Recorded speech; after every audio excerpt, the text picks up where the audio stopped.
Doctor साहब, दिल्ली में जिस प्रकार से गर्मी हो रही है, तो आपके पास पेशेंट की जो संख्या है वो किस प्रकार के रोगी के रूप में आ रही है? ज़्यादातर जो पेशेंट्स हैं उनको उल्टी या दस्त के साथ आ रहे हैं, साथ में कमज़ोरी और डिहाइड्रेशन ये कर आ रहे हैं।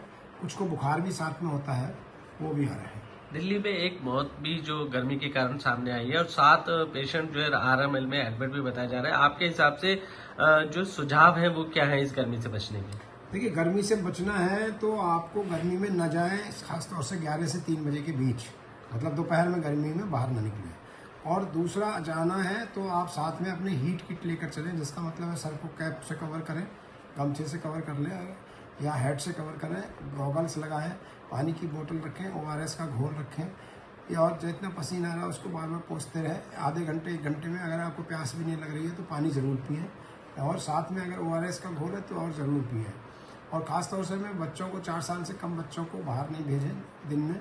और इसके अलावा 65 साल से ज़्यादा बुजुर्गों को, ये वल्नरेबल पॉपुलेशन है। और एक और वल्नरेबल पॉपुलेशन है जिसको कहते हैं हम लाइफस्टाइल डिजीज़ वाले, जिनको डायबिटीज़ है, हार्ट डिजीज़ है, किडनी डिजीज़ है, या इम्यूनोथेरेपी चल रही है या कीमोथेरेपी चल रही है, इनकी इम्यूनिटी कम है मतलब, तो वो भी बहुत वल्नरेबल पॉपुलेशन है। उनको जल्दी से दिक्कत हो सकती है, क्योंकि हीट के भी जो इफेक्ट है ना, 4 तरीके के होते हैं। पहले स्टेज में तो हीट रैशेज सिर्फ बनते हैं, आपको एक्सपोजर हुआ, हीट रैशेज हो गया, सनबर्न हो गया, तो इसीलिए हम लोग कहते हैं बच्चों को बार बार सनस्क्रीन जरूर लगाएं, आपको, बच्चों को और बुजुर्गों को। और रैशेज हैं तो उसमें क्या है, उससे बचने का एक ही तरीका है कि आप पसीने को पोंछते रहें बार बार, एक वही तरीका है। जैसे पाउडर या जो डालने की बात करते हैं ना, एक पाउडर डाल दिया तो वो उसको ठीक नहीं है। सबसे अच्छा है उससे बचने का कि आप बार बार पसीना पोंछते रहें।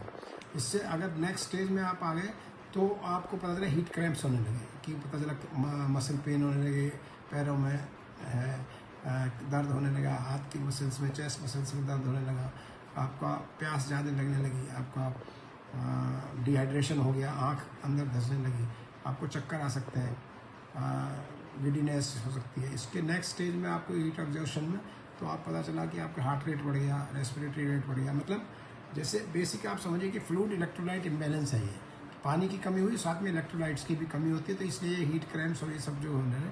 और जब और ज़्यादा हो जाता है तो उसका सिस्टेमिक इफेक्ट आने लगते हैं, मतलब हार्ट लंग पर असर आने लगता है।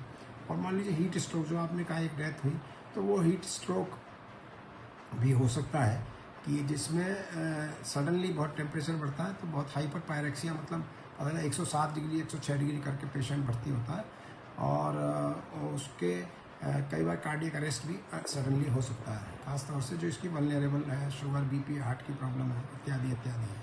तो हमको बचने के लिए तरीका सिर्फ यही है कि आप अगर काम पे भी जा रहे हैं तो किट लेकर जा रहे हैं, और आधे 1 घंटे में आप थोड़ा बीच में विश्राम करें, रेस्ट करें, क्योंकि इसमें ना आप थक भी जाते हो, ऐसा लगेगा अचानक चले कम और थकने लगे, तो रेस्ट करें।